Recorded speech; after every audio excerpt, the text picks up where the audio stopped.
Have you ever thought about the foundation and background success of most first world countries with their beautiful infrastructures, thriving businesses, and explosive agrarian activities? Take China, London, and New York, for example.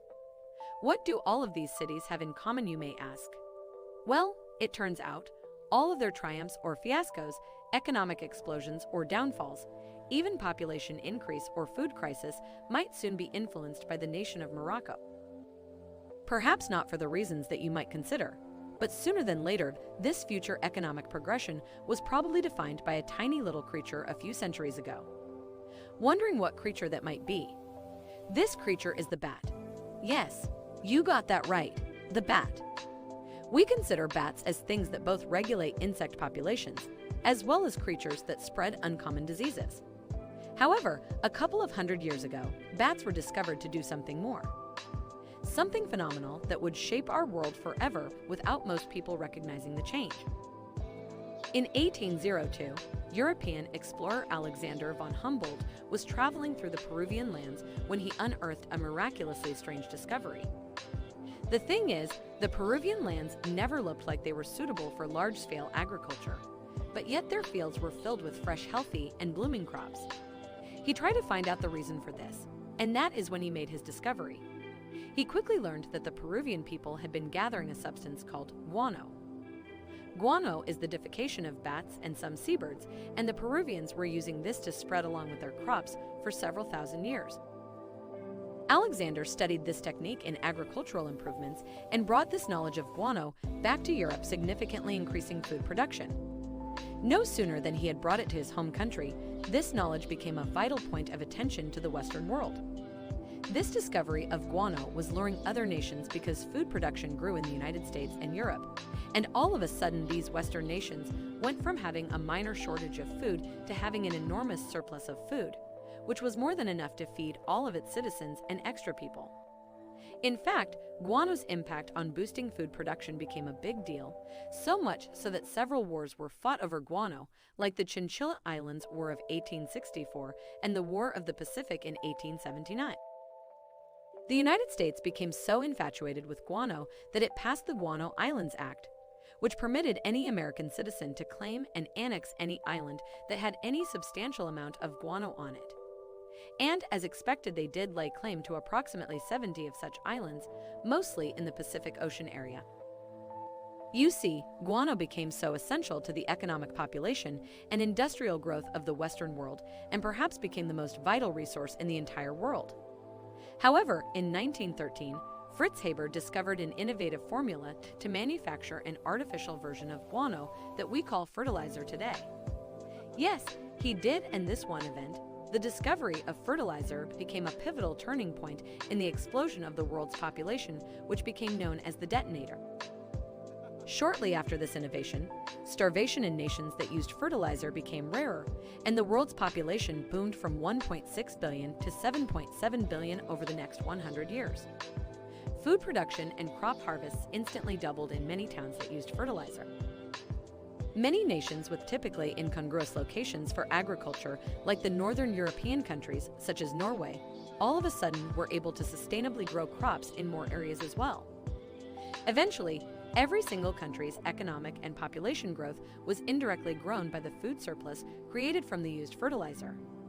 In fact, it is projected that roughly 50% of all nitrogen in your body is directly from fertilizer that farms use to produce food.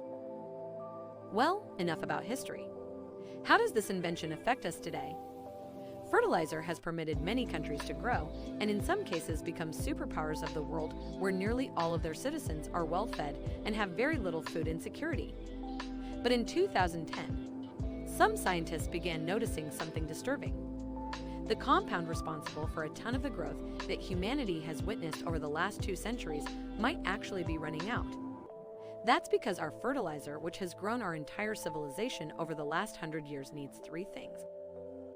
If you are still watching this video, it means you love watching content around African development.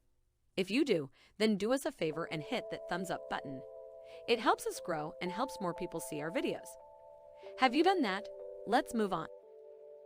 The very first of which is a nitrogen-based compound. The second is phosphate, and the third is a potassium-based compound.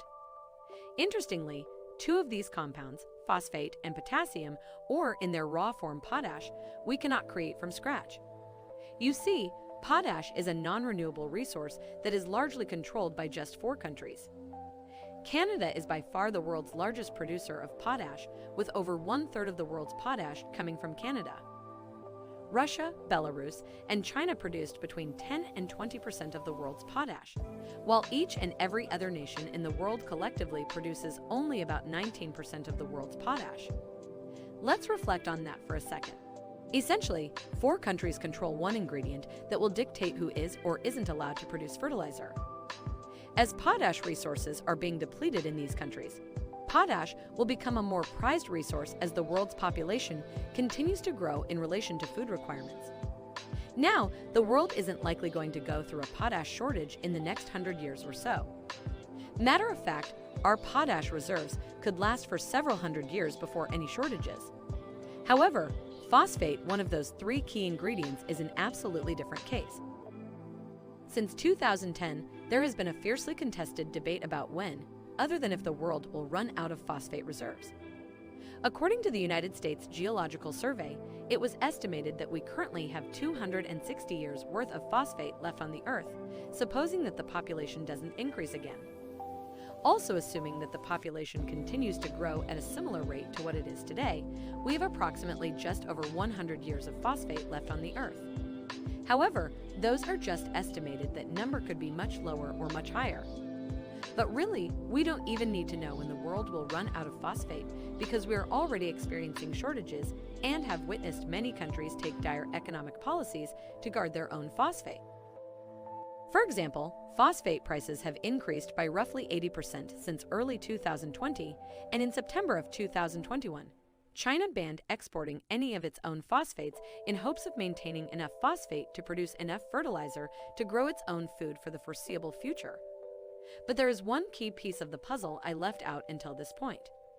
You see, China has the second largest phosphate reserves in the world, as it owns roughly 5% of the world's phosphate. Despite being the second largest phosphate reserve in the world, keep in mind that it is already concerned about its phosphate supply. Syria has the third largest amount of phosphate at 3%, Algeria is next at just under 3%, and the rest of the world has only 2% or less each per country in terms of the world's phosphate reserves. But then at number 1, there is the country of Morocco. You see, Morocco owns a massive 70% of the world's phosphate, and let's ponder about that for a second. One nation owns 70% of a resource that can determine which other nations will be able to feed their populations. In fact, within the next decades, the world's food supply could become reliant upon whoever Morocco chooses to trade with or who they choose not to trade with. Just maybe Morocco might just sell off the phosphate to the highest bidder. There is also the potential for international conflict or cooperation, as that has been seen throughout history with any valuable resource. And this would be far from the first time that we have seen wars started or partnerships endorsed that revolved around the acquisition of fertilizer. In fact, increasingly every single year. Largely populated countries like India, Mexico, and Brazil are becoming even more dependent upon Moroccan phosphate or their agricultural industries. And other nations like the United States have been placing tariffs on Moroccan phosphate.